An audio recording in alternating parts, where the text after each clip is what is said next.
அவனுடைய அவதார கதையை கேட்டுட்டேன்னு சொல்லி என்னை கொல்ல பார்த்தானே. யார் அவன்? அந்த கயவன் கண்ணன், அந்த தீயவன் அந்த திருமால், அந்த கண்ணன் தாண்டா. கண்ணன் அப்படிங்களா? ஓஹோ. அதனால சரி, அவனை கொல்வதற்காக நான் என் கையில கண்மர கத்தி வச்சிட்டு இருக்கேன். கண்மர கத்திங்களா? எங்க மொண்ணு கத்தி இருக்குது, எங்க கத்திக்கான ஒண்ணுக்கான கண்மர கத்திங்கிறீங்க. நல்லா பார்த்து மக்களுக்கு எடுத்து சொல்லு. மக்களே பாருங்க, மக்களே ஒன்றுமே கிடையாதுங்க. கத்தியில கத்தில ஏத்துங்களா? கத்தி கிடையாதுங்க.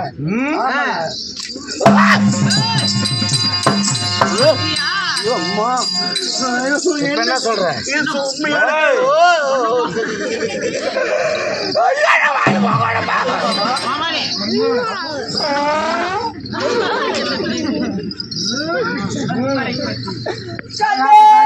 உங்களுக்கு எப்படி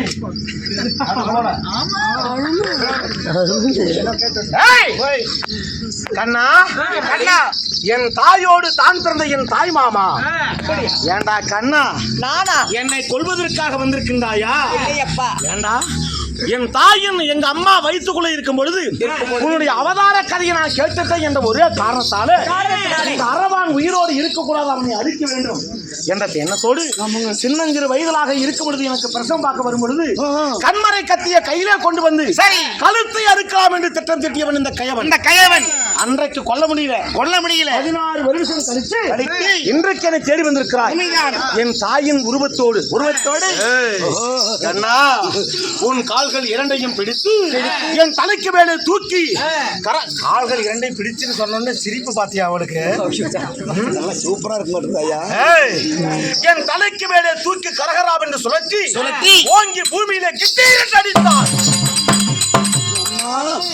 நெல் கதிரை விட்டு நெல்மணிகள் எப்படி தனித்தனியாக போய் விழுவோம், அதை போல் இவள் அங்கத்திலே இருக்கக்கூடிய எலும்புகளும் நரம்புகளும் சதைகளும் தனித்தனியாக விடும். என்ன? ஐயோ மகளே,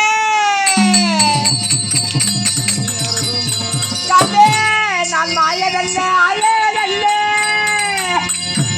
உன்னை ஈட்டெடுத்த தாயடா.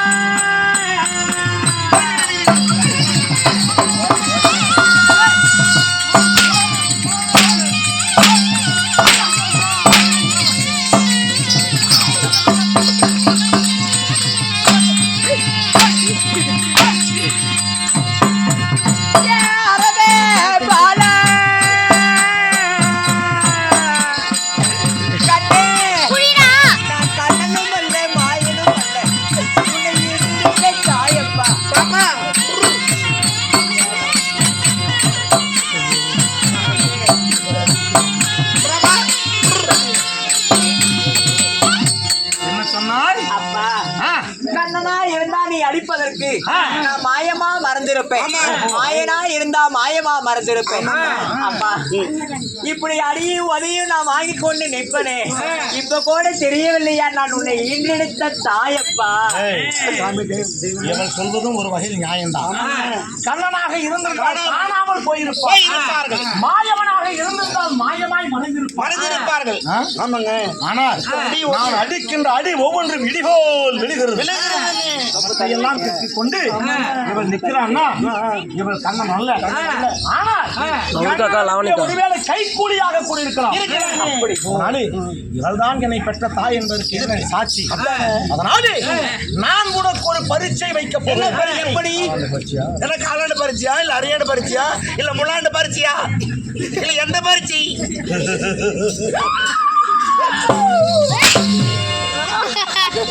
இவனை நான் பரிச்சயம் செய்து பார்க்க வேண்டும். எப்படி அப்பா? நீ என்னை பெற்ற தாய் என்பது உண்மையாக இருந்தால் உனக்கும் எனக்கும் இடையில் 7 திரைகள் போட வேண்டும். அப்படியா? 7 திரைகளுக்கு அப்பால் நீயும், 7 திரைகளுக்கு இந்த பக்கம் நானும் இருக்க வேண்டும். உன்னை பார்த்து நான் அம்மா என்று அழைப்பேன். சரி. அழைத்தால் நீ என்னை பெற்ற தாயாக இருந்தால் உன் மார்பில் இருந்து பாலானது சுரந்து என் முகத்தில் அடிக்க வேண்டும். அப்படி அடித்தால் நீ உண்மையாகவே என்னை பெற்ற தாய் என்று ஒத்துக்கொள்வேன். அப்படியா? அப்படி மட்டும் அடிக்காமல் விட்டுவிட்டால் கண்ணா கண்ணா இன்றோடு உன் கதி யமன் கதி. பால் வருமா?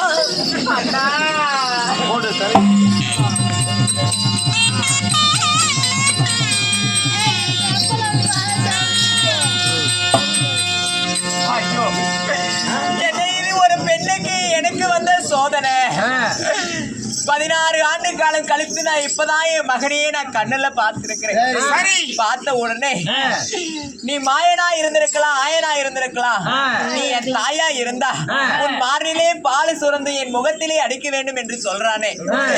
நான் இப்பயே ஈன்றெடுத்து என் மகனை என் மார்பில பால் சுரப்பதற்கு 16 வயது ஆயிருச்சு. இப்போ என் மார்பில எப்படி பால் சுரக்கும்? அண்ணா கவலை உனக்கு ஏனம்மா? இது மாயவன் நான் இருக்க மனத்தோடு உனக்கு